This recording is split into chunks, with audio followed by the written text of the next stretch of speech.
Hello, everybody. Welcome along. My name is Benjamin Bloom. This is the Benjamin Bloom Football Channel. Please leave your bias at the door and join us for Championship review and reaction, round number 17. And we now go into an international break, which I believe is the last one until March or something like that for those of you that can't stand the international breaks. And a big news couple of days, and certainly in managerial land as well.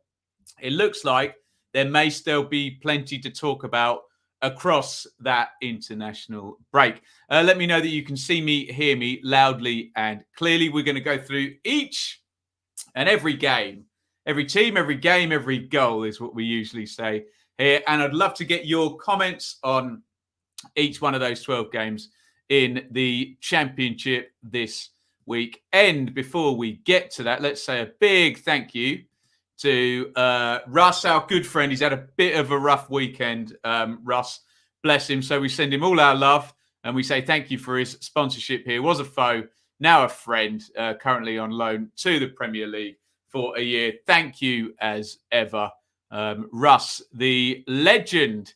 Right, let's go through some hellos really quickly. And then we'll get into the games. Wayne, Nappa's mum, Mark, Dale, Stephen, Dylan, Gaza, Mr. E, Harrison, Vinny, David, Lenny, Phil, Stephen, David. I think we're all good there in the chat. Please get your comments in as we go. Remember, use the raised hand emoji if you are at the game as well. Always great to hear from everybody with their comments, but we love to hear from people in the stadium as well. Right, there are your scores for round 17 in the Championship. As ever, the running order is ticking along the bottom. And although some people don't like it if their team's ranked lower, but we go from top to bottom. That's how we do it. And that's how it's going to stay. It was Barnsley 0, Hull 2, Birmingham 1, Reading 2, Blackburn 3, Sheffield United 1, Bournemouth 4, Swansea 0, Cardiff 2, Huddersfield 1, Coventry 3, Bristol City 2, Luton 0, Stoke 1, Millwall 1, Derby 1, Forest 3, Preston 0, Peterborough 0, Fulham 1, West Brom 1, Borough 1, Blackpool 1, QPR 1. As ever, we are going to start at the top, which means we may be there for a while given their points total. But first up is going to be Bournemouth, and it was Bournemouth 4, Swansea 0. Get your comments in on this one. We were questioning, can Bournemouth bounce back from their first defeat against an improving Swansea side? Yes, quite emphatically. Get your comments on this one. Bournemouth cruising in 4-0, and they continue to fly at the top of the table. They are 8 points clear of third place by virtue of a superb run here. 10 wins in 12 for Bournemouth. So despite that loss, they are still in outstanding form. Here is your Bournemouth team. Travers in goal, Stacey, Cahill, Kelly, Davis, Kilkenny, Lerma, Christie, Billing, Anthony, and Solanke up top. For Swansea, Hamer in goal, Bennett, Norton, Manning, Bidwell, Laird, Grimes, Downs, Mitchum, Patterson, and Hero. And the danger men there for Swansea at the top, but none of them are going to get on the score sheet.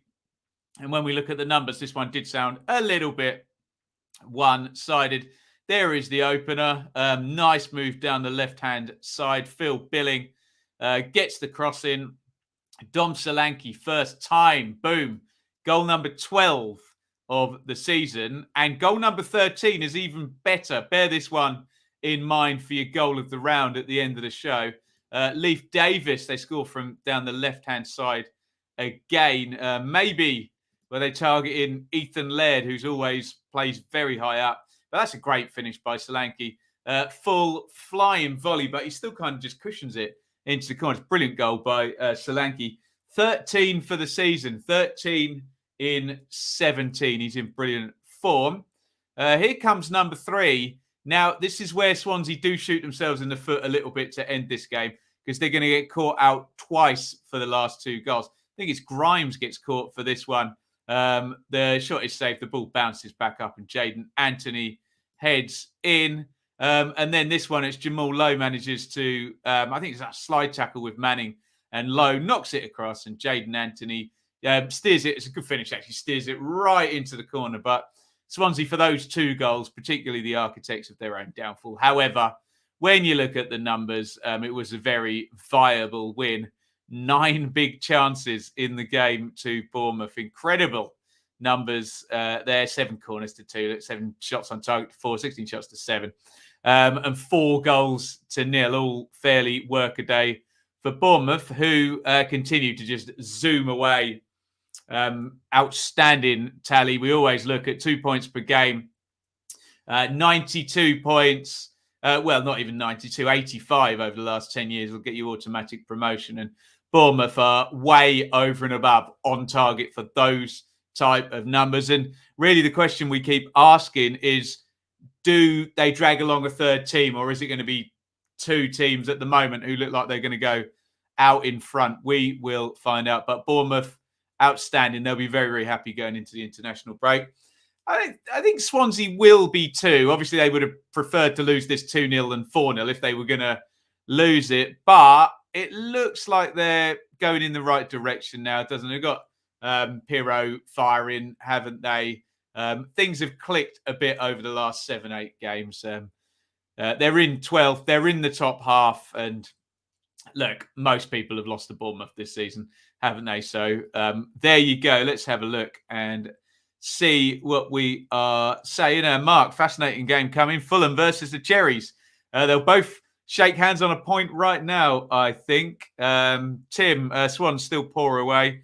Done by a Premier League team in a way. In good luck to Bournemouth. Plucky still think West Brom will edge out Bournemouth. Interesting. Bournemouth at the moment, though, are putting on such a heavy total. We get into they only need to be good. Then they only need to be kind of quite good. And then they only need to be average to get over the line in the end with this huge total they are putting on. Mr. E, impressive by the Cherries. Thought this one could have been a tough one. Yeah, looked like it could have been, couldn't it? Will, Preston exploited our left-back position last match. Leif Davis quickly fixed that. Yeah, interesting one, Leif Davis. He's my Loney of the Week in my tribal football column tomorrow, so check that out. Vinny, Bournemouth will walk away with this. They are at the moment, and they're, we start to look at the numbers, and if it goes that much further and they get to halfway through the season, they can pretty much coast the second half and, win 1 in 3 probably and still be absolutely fine. What else have we got in the chat? I think that'll do us for that one. I'll just read John's one down the bottom there. Preston are our bogey team. We are something of a bogey team for Swansea, unbeaten in 10. Well, there you go. 2 bogey teams in a row. Let's move on and talk about Peterborough 0, Fulham 1. Fulham finding a way in this one by the looks of the highlights I saw, making their dominance count, but not without conceding a couple of chances in this one. No 7-0 hammerings this time, but look, you can't score nigh on 2.5 goals a game. I think it's even more than that now, isn't it? Continually. So you're going to have to take the odd one. And if you're still winning like Fulham are, I'm sure they won't care how many they score. 7 wins in 8 for Fulham. Get your comments in on this one. There is your posh team. Cornell, Ward, Kent, Beavers, Butler. Norburn and Taylor central. Burrows, Dembele wide. Clark, Harris and Smodic up top. For Fulham, Rodak, Adoy, Hector, Ream, Robinson, Adrabio still not around. Seri, Harrison, Reed, Wilson, Bobby Reed, Cabano, And up top, Alexander Mitrovic. And you just can't stop him, can you? And it is 20 goals already for the season for Mitro. Just sensational form. Let me give you some numbers here. What have we got? In 17-18, the top scorer for the whole season was Vidra with 21. And in 15-16, Andre Gray with 23. So if he gets one more goal, he'll have matched the top scorer from the 2017-18 season. How about that? A new way of framing Mitro. Dinked crossover from the left-hand side from Naskins Cabano. And his movement's good, but of course his heading, his aerial quality is just fantastic. And he just powers the header in past Cornell. Mitro strikes again. What a player. And that was all it took. There were chances for Peterborough in this one. And you can see, look down the bottom there on the left, hit woodwork twice. I think one of them was Johnson Clark-Harris. Or am I mixing up two chances? He was definitely clear on one occasion as well. Look at that. 12 shots to 11 in Peterborough's favour. 5 shots to 4 on target in Peterborough's favour.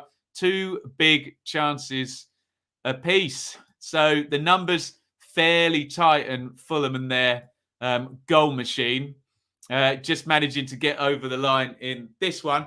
As I said, 7 wins in 8 for Fulham puts them 6 points clear of West Brom, which is the key number to look at. It's all about promotion, isn't it? Especially for the year one parachute teams, of which Fulham are one. Peterborough, 15 points in 17. Little bit of a drop-off if you look, 1 point in 3. So 3 games ago, they were over points parity, 17, 16, 15.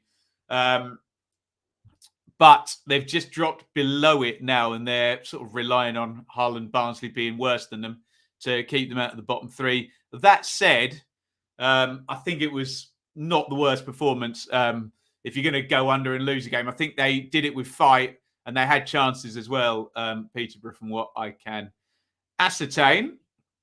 What are we saying here? Trevor, Posh were unlucky, smash and grab, rescued by Rodak, says Fulham 58.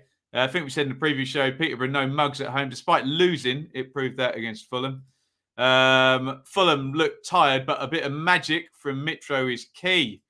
Every game there's a bit of magic from Mitro at the moment, isn't there?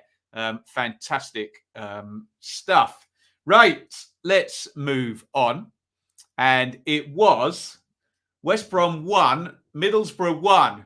But more to talk about in terms of Middlesbrough in this one. We'll get through the scoreline first, but we now know what happened after this game. We'll go into that. We'll talk about the game first. And here are your teams. Get your comments in on this one. Johnston in goal for the Baggies. Kipray, Clark, Townsend, Reach, Furlong, Mollenby, Snodgrass, Grant, Diangana gets a start. And a goal, actually. And Callum Robinson up there. For Borough, in Neil Warnock's last 11 here. And again, we'll talk about that in a second. Daniels in goal. Howson, Hall, Bamba, Peltier, Jones, McNair, Pereiro, Tavernier, Coburn, and Watmore. And I suppose he goes out with quite a good result, because going into this game, West Brom had accumulated the most points of any team at home in the division. And it's an away point for the Borough. And Coburn does it again, drilling in on 38 minutes, just bounces across to him. And he slams that one home. Sort of quite a good predator player in the last 2 games. He scored a couple of goals. Similar arriving, being on the end of stuff there, young Coburn. This is a good finish, isn't it? Bounces back to Diangana, and he absolutely larrups that in off the far post on the half volley, pretty much in the top corner to Daniel's right. And is that the first goal of the season for Diangana? That may or may not have passed, but certainly his output hasn't been what it was back under Slaven Bilic. Have a look at the numbers and look at the big chance count. 0 for West Brom, 2 for Borough. Shot count works in West Brom's favour, as does the possession, in fact. But penalty boxes, maybe you can argue on those numbers. Borough will consider themselves maybe good value for a point, or slightly unlucky not to get 3, considering they didn't concede any big chances by the Sofa score metrics there.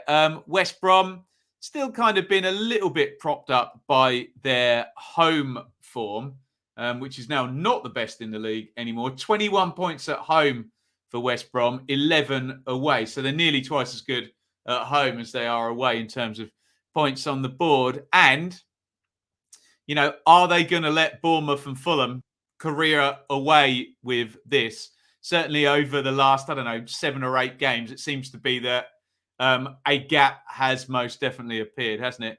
And Borough in 14th place, 1 point in the last 3, and out goes Neil Warnock by mutual consent. Some idea that once Kieran Scott came in as director of football in August, or head of football, whatever it's called, if you've got Neil Warnock at your club and there's someone else with the title head of football, it's never going to end well, is it? And mutual consent last night, although the Nationals were going with it in the morning, and Chris Wilder hired today. So sadly, goodbye Neil Warnock. Will we see him again? I certainly hope so, because he's a great character. However, welcome back Chris Wilder, who is also a great character. And if Middlesbrough get anywhere near the output that Sheffield United did in the Championship with Chris Wilder, they are going to be laughing all their way up the table, aren't they? So we'll see how that one pans out, and we'll see what happens with Mr. Warnock. Let's have a look in here. Harrison, 1-1 at the Hawthorns is a great result for us. Shane Warnock agreed to leave, but Wilder, a great replacement. Stephen, good draw for us. Jake, good draw. I think another goal from Josh Coburn. Hopefully he's the clinical striker we've been needing for years. Mark, bit of a kick for Mr. Warnock, but he was dignified in his interview. Hope to see you back. Yeah, very, very much so. Never count West Brom out. Glad to see Chris Wilder back in football. Very, very much so. Warnock back to Sheffield United, hey? Can you imagine? Can you imagine? Right, let's go on. Coventry 3, Bristol City 2. And the reason I was saying West Brom are no longer the best home team, or the team that's accumulated the most points at home, to be more specific, is because Coventry are, again, in a ridiculous topsy-turvy 3-2 win over Bristol City. Coventry still up there in 4th, and that fantastic home form. Even bigger disparity between Coventry, 22 points away from home. Sorry, at home. 8 points away from home. So we're talking about West Brom being twice as good at home as they are away. Coventry are nearly 3 times as good at home as they are away, but still up there in 4th position, and 2 wins in the last 3, bangs on the 2 points per game for those 3 games in this 3-game week. So Coventry, fantastic stuff. Still really keeping their end up at the top of the table. And as I keep saying, the door is open this year. If you don't class Huddersfield as a parachute team, because they basically, the money went into ownership, and you factor in that Swansea's ran out, Stoke's ran out, and Norwich and Watford, who would have had it, got promoted, the door is open. We normally get 8, or we have had 8 parachute teams receiving the money in one season. And whilst Sheffield United are stinking it out down in the bottom of the table, the door is open in 4th, 5th and 6th. Can the likes of Coventry wander on through that door? If they keep this home record up, very much so. More in goal for Cov. Rose, McFadzean and Clark Salter. Mutson, Darbo. Sheaf, Hamer, O'Hare. Gyökeres and Godden. And for Bristol City, Bentley, Tanner, Callas, Viner, Pring. O'Dowda, good to see him back. Backinson, Masengo, Vyman, Scott, I think he'd had an injury as well, hadn't he? And Chris Martin up top.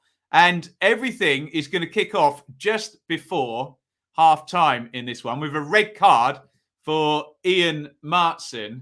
And look, let's talk real about this because there are two decisions in this where we all know that there's probably a bit of a foul and then the player going down makes the referee's mind up. Completely real talk. It's just the way it is. And what I've always said is if referees just gave penalties whenever they saw whether the player stays on the feet or not, someone tugs a shirt in the box, give a penalty, and then you'll stop players having to flollop to the ground.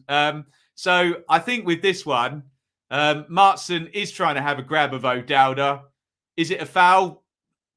Probably. You shouldn't be doing that. Is it a dive? Probably as well. But, you know, it is what it is. And you don't tend to get the penalty if you don't go down. So, ho-hum, red card for Martson. If it's a foul, it's a red card, isn't it? Because inside the box now, if it's not a deliberate attempt to play the ball, you're going to get a red card. And obviously, you can't tackle anyone by tugging the shirt back or whatever.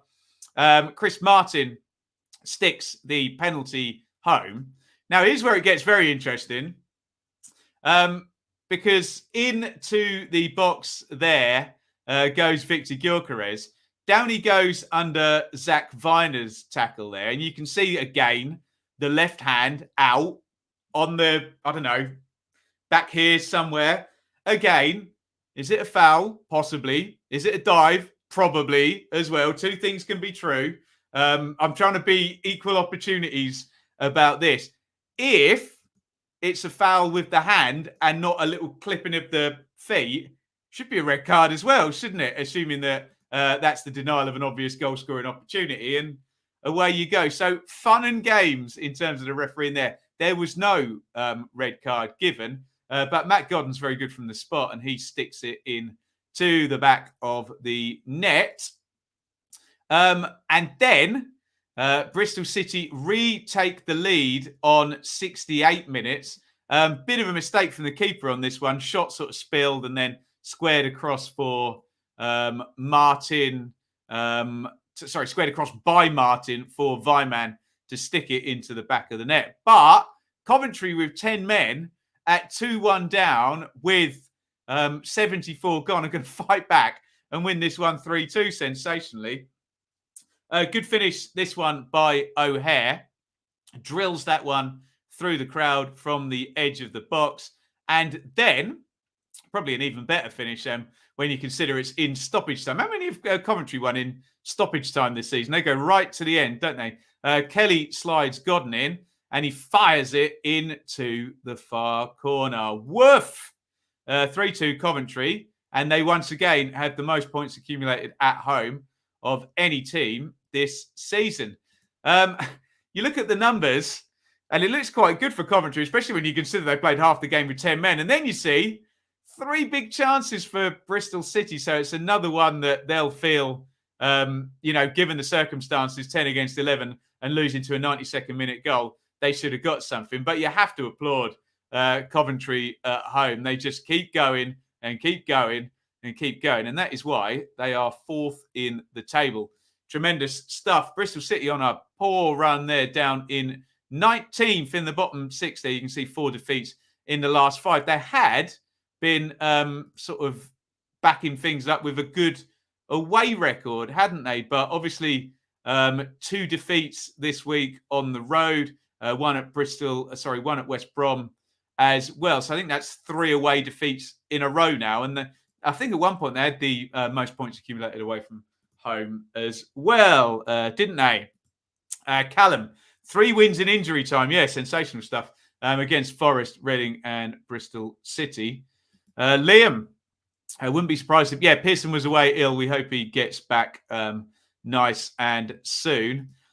Dale, unreal result for Coventry. I keep thinking they'll drop away, but they keep grinding out the big results. Look, whilst they keep that home record up, they'll stay in there because they are putting points on at a very, very fast rate. Could Pearson be another November international break casualty?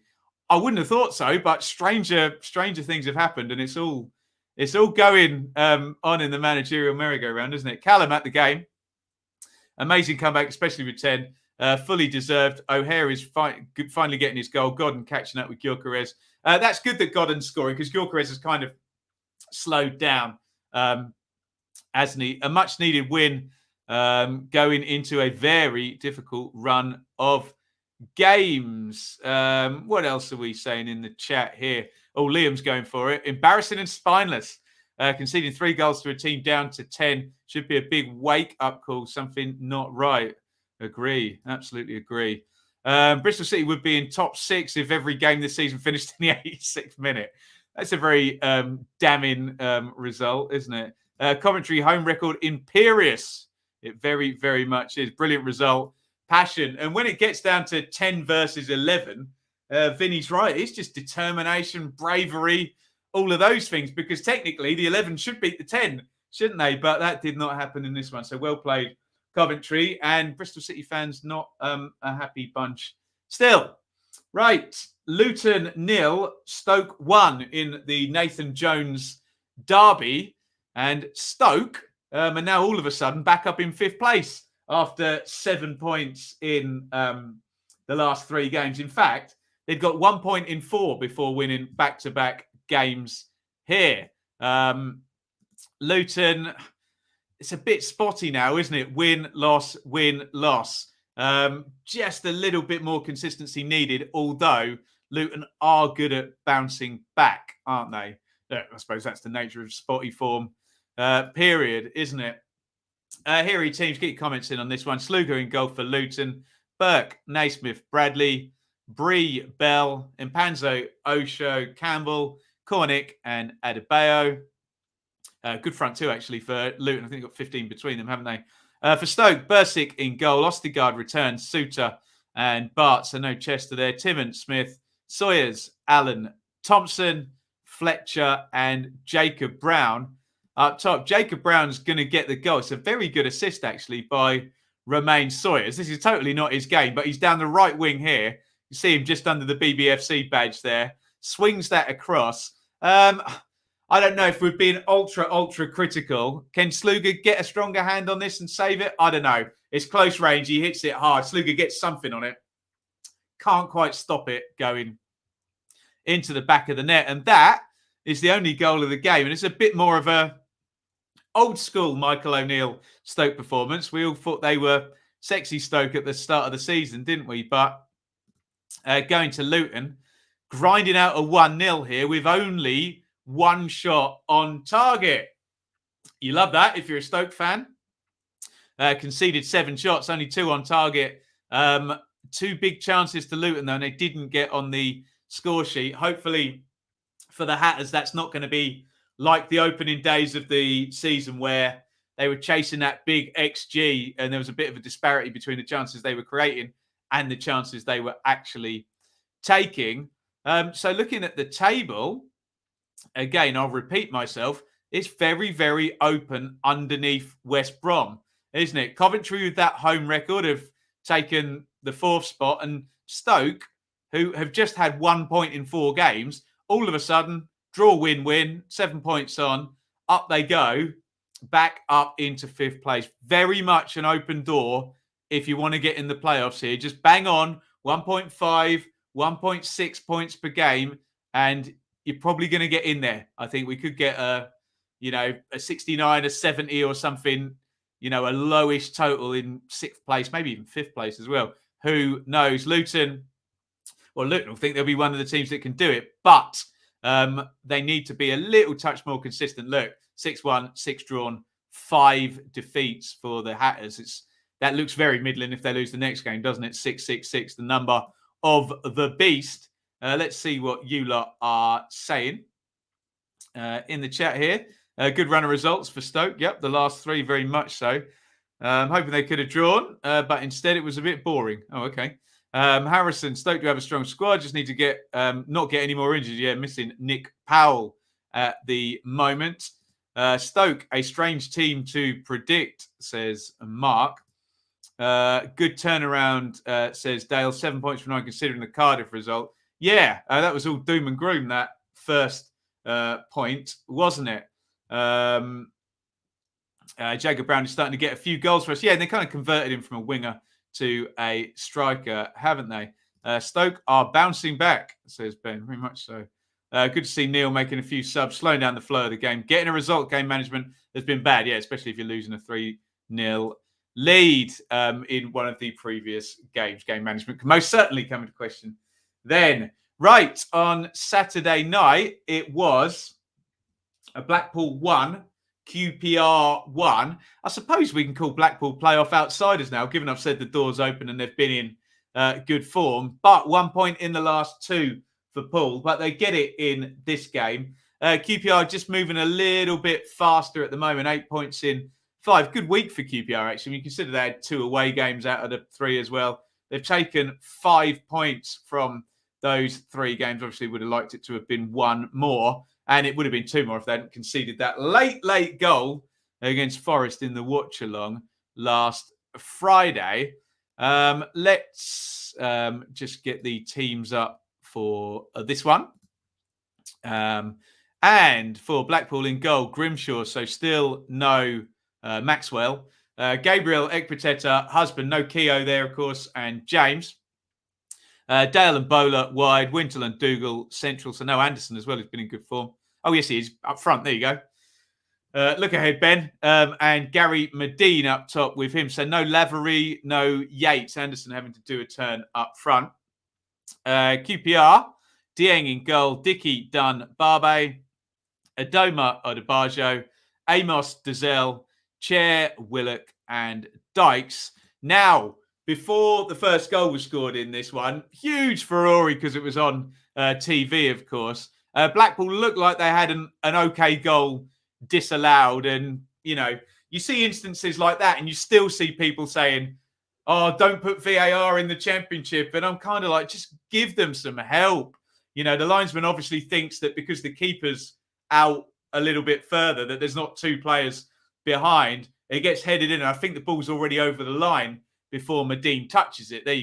So therefore, it's already a goal. So he can't be offside. And he's not interfering with play either because he's kind of coming in and he doesn't impede anybody. But yeah, I always see instances like that, and you can stack them up, can't you, and say, if there'd been VAR, the ball goes in the net, just go away, go and check it, then that goal would have been given rightly, wouldn't it? So there we go. I know a lot of people are still anti-VAR, but when you see incidents like that, you think, and this is all happening so fast, and there's human eye, 2 officials, give them some help, for God's sake.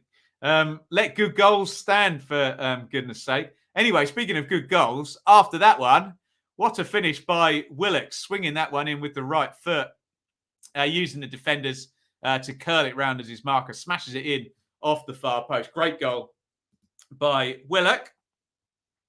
Penalty here for Blackpool, and I'm not entirely sure, and I don't want to go full on the referee here. I'm not entirely sure how that's a deliberate attempt to get the ball. The only thing I can think that stopped Dieng getting sent off is both players go down, so you can't tell whether the ball's going to roll out. The ball does fairly quickly roll out of play, but if the ball is not going to roll out of play, that's a denial of an obvious goal-scoring opportunity for me and not a deliberate attempt to play the ball, unless they think it was an accidental collision. And he gets off on that. But I was not quite sure why that wasn't a red card. But there we go. Again, I don't want to get into 5 million comments about refereeing decisions. Gary Medine steps up and slaps that penalty home on 54, and the game is going to end 1-1. Here are the numbers. Only 1 shot on target for each side. Only 1 big chance apiece.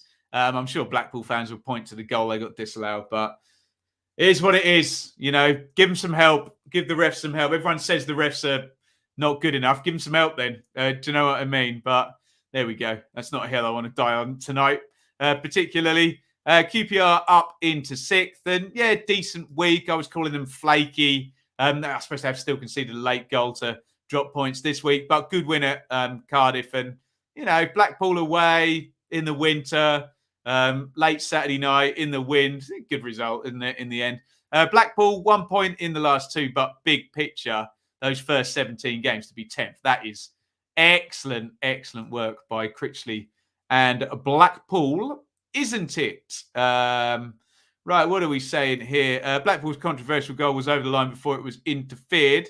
I don't see the point in goal line. Well, Chesa, strictly speaking, I know where you're coming from. On goal line tech, that's not what goal line tech is for.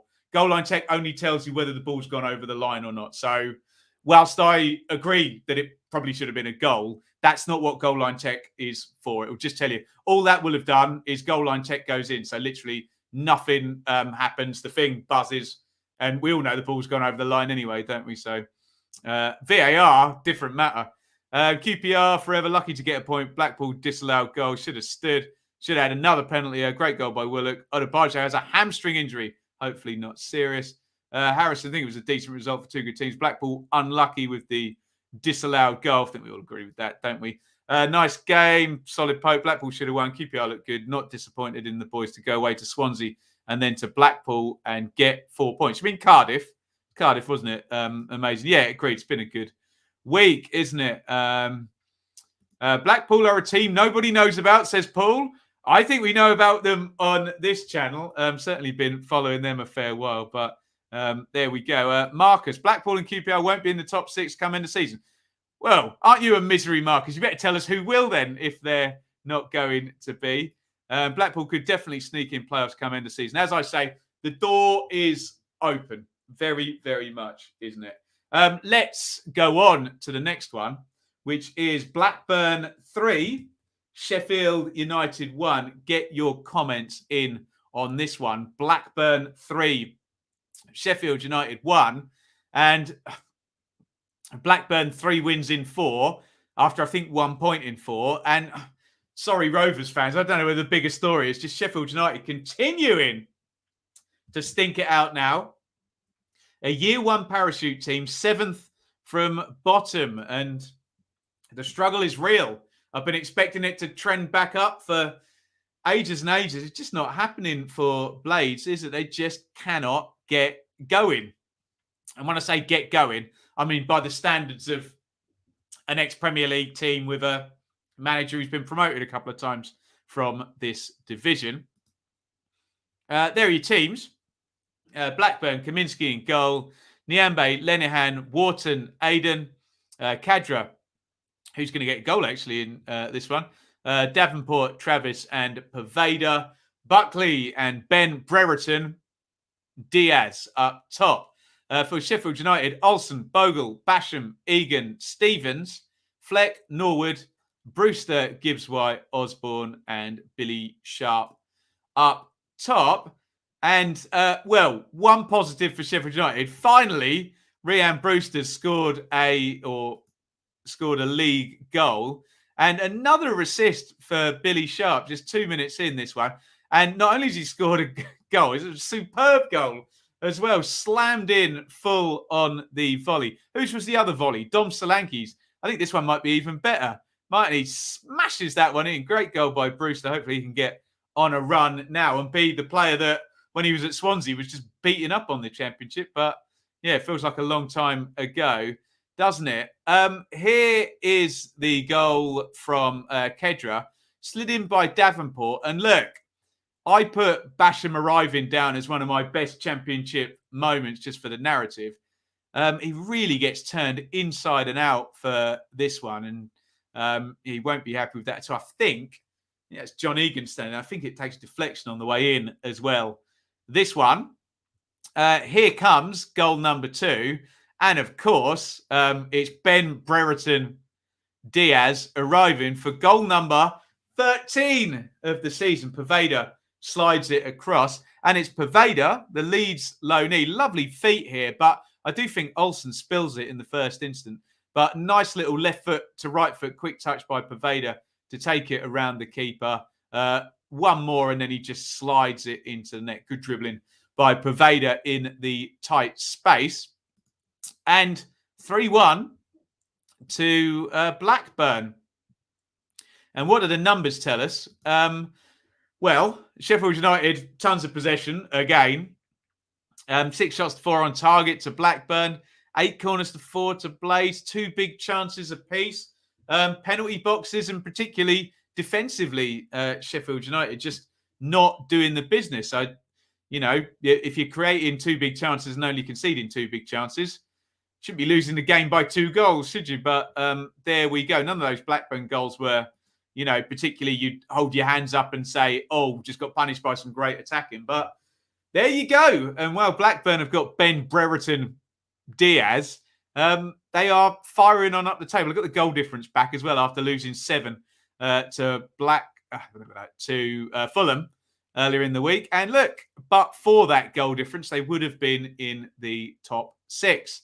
So Blackburn 7th, I'm sure will be very, very happy with that. And given, I think it was 1 point in 4 before this run, now it's 9 points in 4. Inconsistent, but hey, as I keep saying, the door is open for anyone who wants to get consistent. And consistent, well, I suppose Sheffield United are quite consistent, consistently just above 1 point per game, which is not really what the doctor's ordering for Jukanovic at a year 1 parachute club, isn't it? Woof. Let's have a look at the comments here. Rovers Chat, legendary channel there. I feared the worst after Wednesday when we went behind from Bruce's goal. Reacted well, deserved to win. Delighted to see Poveda and Kadra score, the wide players there, as they complimented Senor Diaz.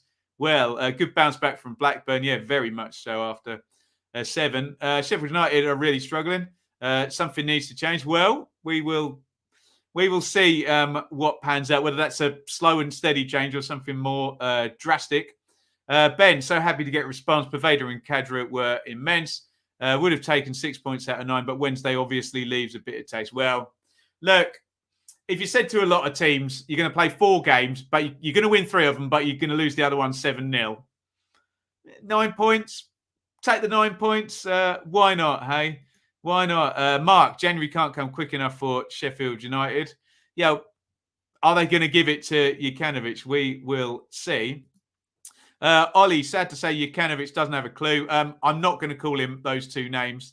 But Ollie is suggesting that he's deploying a system that doesn't suit the players, in which case he needs a window to get his own players, or they need to hire a manager that can work with the players they've got. Something, as you guys are saying in the chat, doesn't quite add up with that approach, does it? Right. Cardiff 2, Huddersfield 1. Get your comments on this one. A first win in 11 games for Cardiff. Steve Morrison, the caretaker manager. Has he been in all week? Has he done 3 games or has he done 2? Someone will let me know in the comments, won't they? But he gets his first win, however many games he's done. I think, no, he's done all 3, hasn't he? So, yeah, 4 points across the week. That'll do when you'd lost 8 on the trot before then. And they get the win over Huddersfield in what we were calling the Battle of the Set Play Kings, although Cardiff haven't really been the set play kings since about the first 6 weeks of the season, have they?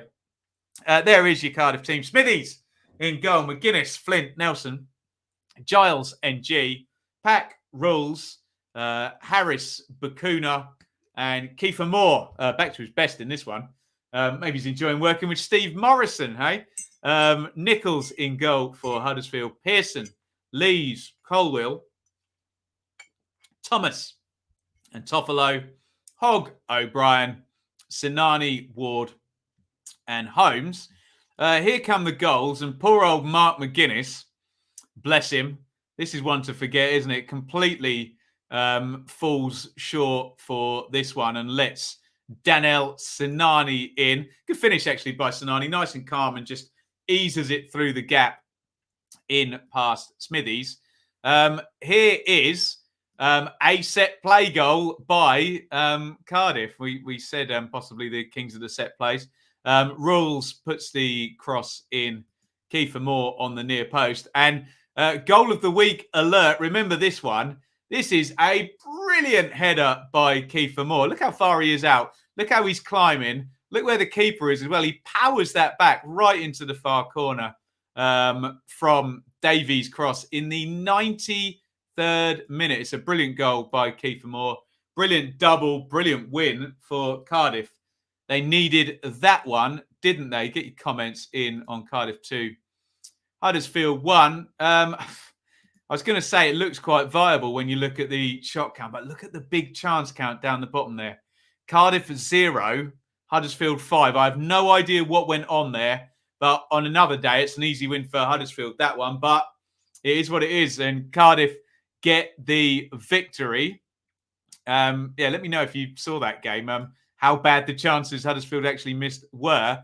The Terriers, they're 5 points in the last 5. You will gradually drop down. Actually, it might even be more than gradually, given how tight things are. If they were to get 5 points over the next 5 games, take them to 30 at 22 games, you would think they'd be far more around 12th place than 8th place where they are now. So need to pick back up with a couple of wins. In Cardiff, well, it's a little bit of a cushion, especially given both Barnsley and Hull, spoiler alert, have won in this last sort of 4 or 5 days. And, either they go with Morrison or they need to get the new manager in and sorted. And then we'll see what transpires thereafter. Miles, being a Cardiff season ticket, I can tell you it's been a rough watch this season. Yesterday when the goals went in, it feels like the weight was lifted off our shoulders. You love to see it. We won, says absolutely Fabregas. Morrison to stay until the end of the season? Well, who knows? Who knows? People always call it the cheap option, don't they? But there you go. Don't say new manager bounce. That might be stretching it, Ben, mightn't it? 3-0 down in the first game and then losing the second game at home. But there you go. They've won a game. So new manager bounce, everybody. I think Ben's being sarcastic anyway. Much needed win for Cardiff. This result could be good later in the season. Well, not back to Cardiff. I'm sure we link with every job. Anyway, Baker Boy, nice to see the ball being played through midfield. Again, great result. Right. Let's go on. How many have we got to go? 3 to go. And we are next going to go to the Den, where it was Millwall 1, Huddersfield, Derby County 1. Big picture, Millwall still good, 16 points in 8. But I can see probably the comments are going to say to me, well, you're playing bottom of the table. And they do go down to 10 men after 63 minutes of this game. So I wonder whether Millwall are going to consider that 2 points dropped, and they would be in 6th position if buts and maybes. I know. Derby will do our normal table analysis and see how far they are from 45 to survive, or 46 for a point per game in just a minute. Here are your teams in this one. Białkowski in goal for Millwall. Ballard, Cooper, Wallace. Malone, Leonard. Mitchell, Saville. The other Wallace, Jed, and Bennett. Afobe up top. Still hasn't found the kind of permutation up top yet. Tried Bradshaw for a couple of games. Afobe scored in midweek, didn't he? He's now up top. The year is 2015. Gary Rowett is still looking for his goal scorer up top there. Derby, Roos in goal. Byrne, Jagielka, Davis, Buchanan, Shinnie, Bird, Ebersale, Lawrence, and Knight. Bulldog up top for Derby and Wayne Rooney. And this has been coming, hasn't it? Ebersale getting a goal. He's played right back, hasn't he? He's playing on the right wing. It's a quick turnover. They do give the ball away, Millwall, but it's good from Lawrence, good feet to play in Ebersale. Good assist, good finish. 1-0 Derby. Here comes the equaliser. Another one for the Scott Malone highlight reel here. Jed Wallace slips him in and he drills that one with the left foot into the far corner past Roos. And there is Mason Bennett and Nathan Byrne. I don't know, you tell me. Looked like just a little clip of the heels there for the second yellow. But red card on 63. And Millwall do not go on and get the win in this one. Let's have a look at the numbers. Not a great deal in it. 47-53 in the possession. 14-13 on the shots. 5-3 on target to Derby, in fact. 2 big chances to 1 in Millwall's favour, if you're playing the XG game as well. But in terms of Millwall, if I'd have said to you 8 games ago, Millwall would get 16 points in the next 8 games, I'm sure every Millwall fan would have taken that 2 points per game across the 8 games. And as I always say, after these kind of periods of form, if they score 16 points in the next 8 games, I'm fairly confident they'd be in the top 6. So can they sustain that form across a 16-game sample size? It's tricky, but you know where they're headed if they do. Derby, yeah, concerning now, isn't it? Because the wins have just dried up. 1, 2, 3, 4, 5, 6, 7. 7 without a win. Okay, they've only lost 2 of those, but it's 5 draws in there. So 5 points in 7. It's not going to be what they're needing to get them close. You can see they're 9 points adrift of the posh, and we normally play the points projection games. So to get to a point per game now, which would be 46, they need another 40 points. Or let's play 45 to survive, because that's the actual 10-year average, isn't it? So 39 points from 29 games, and they're not on course with their points per game to do that at the moment. And we did see this with Sheffield Wednesday as well. Add the, Derby were for a while functioning as a sort of mid-table team, and we'd add the 12 points on and they'd be, 14th or something. Add the 12 points on now and they would be 20th still. So it needs more from Derby. I know it's hard for Rooney down there and there's lots of stuff going on, but they need more if they're going to make this incredible fight back from the admin deduction. And of course, it still needs to be said that there could be another points deduction as well. We will find out. Gaza, good game, great finish by Malone. Missed chances cost us. Harrison, Derby are doing really well to say what the club are going through. But it's not going to be enough at the moment, is it? Good goal by Malone. A Phobian 7 missed sitters. Derby are certainly trying their hardest. I'd take the point. Great band called The Heat on before the game. A better watch than the game was. Well, there you go. Derby against Bournemouth after the international break. So it doesn't get any easier for Derby. The Heat were quite Millwall. Good in parts. Yes. Or I don't know if a band can be not aesthetically pleasing on the eye, but still very effective. I suppose a band can. Moving on, and it was Birmingham 1, Reading 2. Go figure that result out. I think Reading had lost 4 on the trot and Birmingham had won 3 on the trot. But as I wrote in my tribal football column that comes out tomorrow, the Championship does like to laugh at us at times, doesn't it? And throw up odd, situations like this one. Here are your teams there for Birmingham. Sukic in goal. Dean, Roberts, and another Roberts. Mitchell Roberts. Interesting. New one on me. Let me know if you know who that is. Marcel Oakley as well. Going all in on the youngsters here, I assume. Birmingham. So Oakley and Bella wide. I think that's a return for Bella, is it? Gardner, Sunjic, McGree, Deeney, and Hogan. For Reading, Southwood in goal. Holmes, Dan, Moore, Yidam, Rahman, Ejaria, Laurent, Deli Bashiru, Swift. And can I say, is it unfair to say the ineffective Puskás up top? And the ineffective Puskás is going to get shown up by one Jamari Clark later on in this game. But first, very similar. Sorry, I missed out Forest versus Preston. We'll go to that one next, I promise. Let's finish off Birmingham versus Reading. My bad there. First, very similar to the Mark McGuinness era, is one from Liam Moore. And that is the wrong picture. We're having an absolute nightmare here. There we go. And Scott Hogan pounces on that one, gets around the keeper and sticks it in. So, Puskás comes off. 18-year-old Jamari Clark comes on at half-time. And he's going to score twice to win the game for Reading. And again, that's Scott Hogan. Got my pictures the wrong way around. Swift puts the cross in, bit blurry, but Clark on the near post powers the header in and then drives his way through into the box. Sukic makes the first save and Clark just forces it home over the line for the turnaround. And my God, Reading needed those 2 goals and that win. For Birmingham, just finishing again. Look, 17 shots, only 2 on target. 10 shots off target. That's got to be a league high for the weekend, hasn't it? 2 big chances to 1 for Reading, and it's very much a game of taking your chances.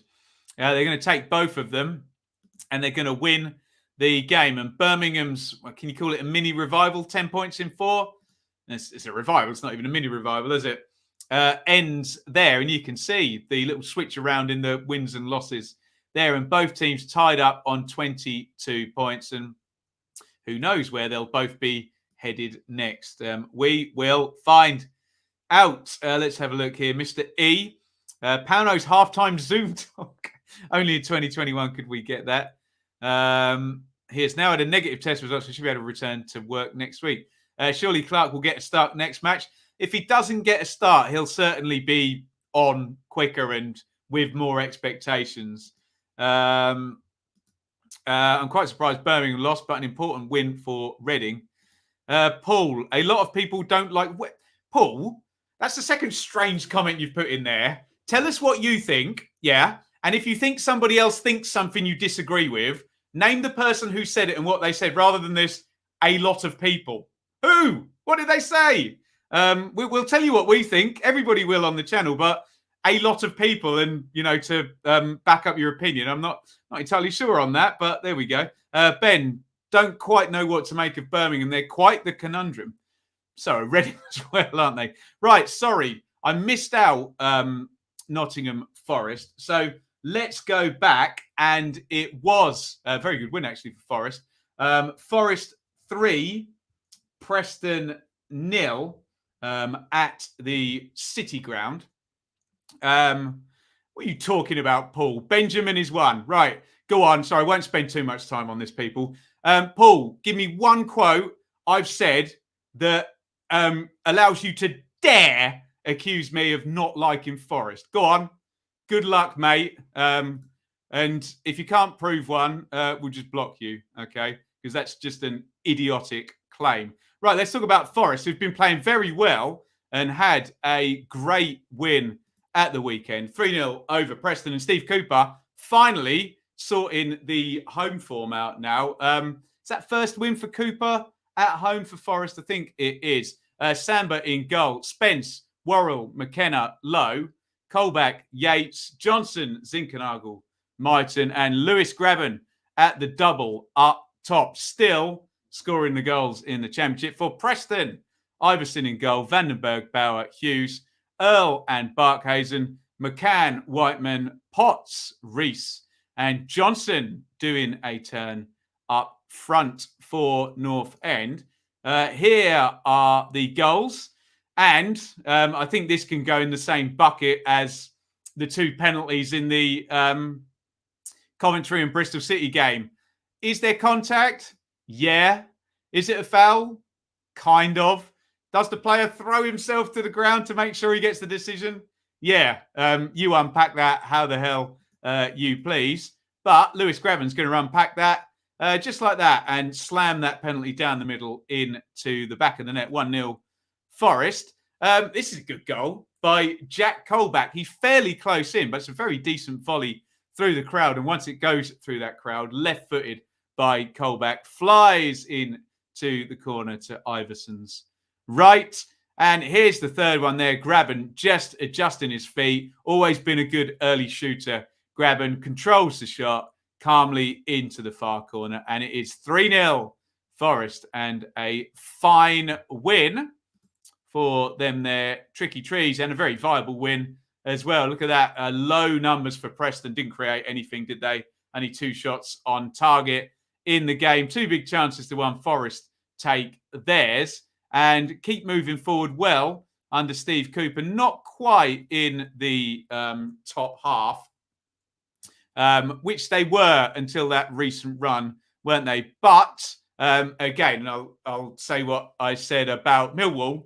If Forest do in the next, say, 10 games what they've done in the last 10 games, has Cooper been there 10 games or 9, whatever he's been there, they will continue to move up the table. For Preston, Inconsistent. Look at that. Spotty. 1 lost, 1-1, lost. Forest 17th. Forest 13th. Preston 17th. Right. Yep. You ask for the evidence. It doesn't come. There you go. Get your coat, Paul, in the chat. Yeah, what a guy, hey? You too, matey. Right. Steve Cooper is turning Forest into a tough team to beat. Absolutely. That's what he does. Second home win, we beat Blackpool. That was that under Cooper? Beg your pardon, if it was. Dylan, Reading away, Luton and West Brom could be season-defining games. Well, we will see about that. Heard you can get pills if you're an early shooter. Indeed. Do you think Paul is an early shooter? Everybody, sorry. I'll stop beating up on Paul. Bless him. You're more than welcome, Paul. Just don't write checks you can't cash, basically. Forest third in the form table over the last 10 games behind Fulham and Bournemouth. Excellent work. What am I doing here? I'm not a Cooper fan due to Cardiff. You should be able to like a manager who manages your rival, but he's doing good at Forest. Pretty sure we leave our bias. Well, we try our best, Ben. Don't we? Forest for the playoffs. Doors open. Doors open. Who can be the most consistent? Hey, nice to see we're able to make a change in system and get a good win. Promising. Absolutely. Right. Final one of the week. And it was the relegation slobber knocker, as we were calling it in the Football 365 column. And it was Barnsley 0, Hull 2. A very, very useful win for Hull. Everything was set up for all you new manager bounce people to tell me about the new manager bounce. But apparently there wasn't one here, or it only lasted one game for Joseph Laumann. I thought they'd get 6 points after they won that game against Derby. But no, a really, really useful win for Hull. One win in 15 games for the Tigers before this one. Here are your teams. Collins in goal for Barnsley. Moon, Hellick, Kitching. Williams, Britton. Benson, Gomez. Cole, Isaka. And Woodrow. And for Hull, Baxter in goal. No, Ingram. He's been dropped. I see him on the bench there. Coyle, Bernard, Greaves, Elder. Doherty, Smallwood, Wilkes, Honeyman, Potter, and Josh McGuinness. And it is Honeyman with the opener. Nice, cool and calm. Bit of a box scene, bit frantic. He arrives onto that. Nice and cool. Just sweeps it into the corner. Left-footed. And here is the breakaway. The second, Keane Lewis Potter here. Maybe Collins just charges at him and he should maybe keep his distance a bit more. By the time Lewis Potter hits that, Collins is kind of side on and he just sticks it past him there. Didn't necessarily make himself as big as possible. But what a great win for Hull. And there are the numbers. Look, 19 shots for Hull. For a team that haven't been scoring many goals. I mean, you see only 4 on target there. But 7 corners to 3, 2 big chances to 1. And a clean sheet and a win away from home for Hull is just what the doctor ordered. Obviously, they're still in trouble. Remember, Hull are in due diligence for a possible takeover as well. And they moved to third from bottom. And Barnsley, well, if it was a new manager bounce, it lasted for one game, didn't it? Because they go under still only on 11 points. Barnsley need to find themselves a manager before we get back from the international break. Both teams, no papering over of any cracks, need to be well above 12 points from 17 and 11 points from 17 in the way they have started the season. Lenny, amazing what a difference a fully fit Honeyman does to the team. Him and Doherty ran the game. First time we've looked as fluent in attack as last year. Barnsley poor, could have been 3 or 4. Interesting. Definitely a good 6-point win for Hull there. Just need to do it against, can't just rely on beating the bottom 3 teams, can they? But a good win. Caretaker manager dip. There we go. Absolutely. Good evening to Ant as well.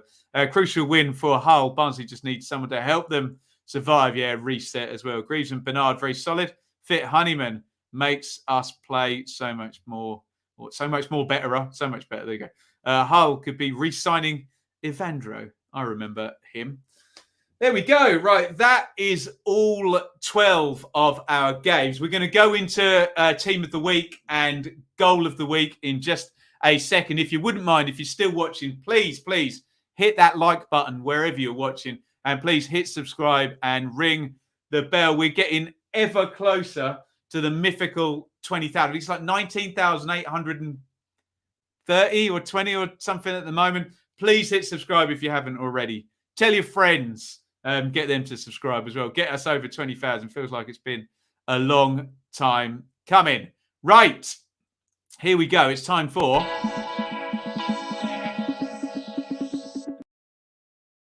Team of the Round. I will go through the runners and riders. I will make my normal plea.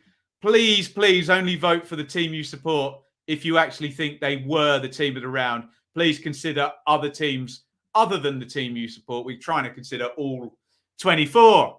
But let me tell you who the big winners were, and you can give me your nomination for team of the round. Is it Hull?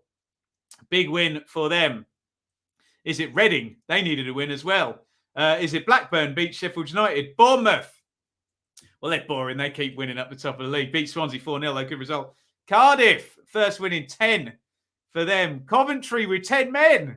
Beat Bristol City 3-2. Some good contenders this week. Stoke won at Luton.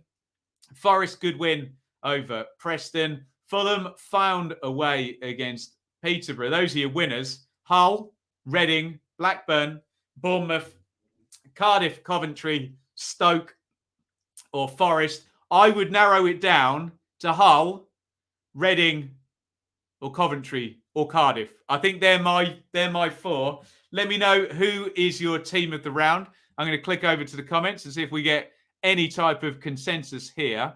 Coventry, Cardiff, Coventry.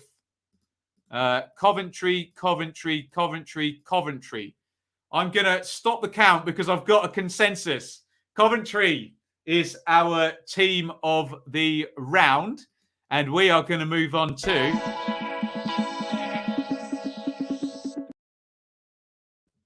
our goal of the round. Let me give you a few nominations off the top of my head. Again, vote for who you want, but please consider other teams other than just the one you support as well. Try and remember all the goals. We've been through all of them in the show. You could go for Dom Solanke with that brilliant volley for Bournemouth. Dean Garner slamming one into the top corner. Coventry, Bristol City. I don't know about that. QPR, Willock. Great goal in that game by Willock. Ryan Brewster, brilliant goal for Sheffield United. Kiefer Moore's header was fantastic, wasn't it? And Jack Colback's volley for Forest. So my shortlist for goal of the round would be Colback. Kiefer Moore is second. Brewster, Willock,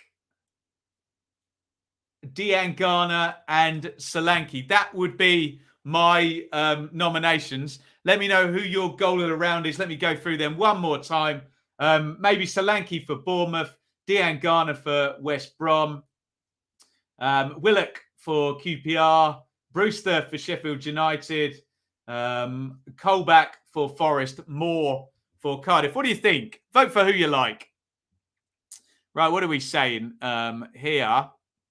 Solanke, Brewster, Willock, Malone, Solanke. Not many votes, but I think Solanke's in front with 2 votes. That's all it's going to take to win. A low-tide season, maybe like the playoffs this season.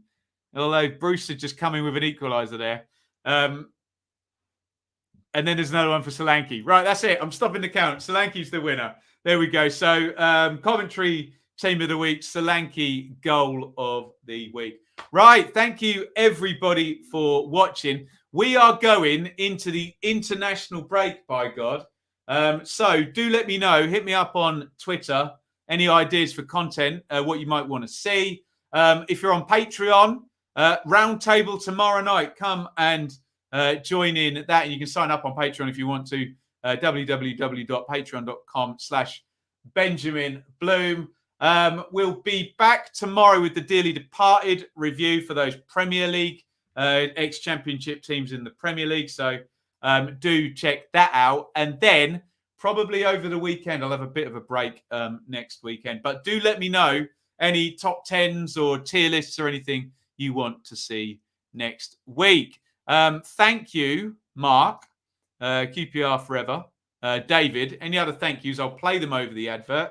I will see you all very, very soon. And it's a lovely big over and out from me. Thank you for watching. Thank you so much for watching. If you enjoyed this video, please hit the like button to see more videos from this channel. Hit the subscribe button and to be notified every time we upload. Ring the bell for those notifications to come through on your device. If you really want to support the channel and me as a content creator, I will be eternally grateful if you head over to the merch store and grab something, or support over on Patreon, patreon.com/Benjamin Bloom. Thank you for your time. Go and watch another video.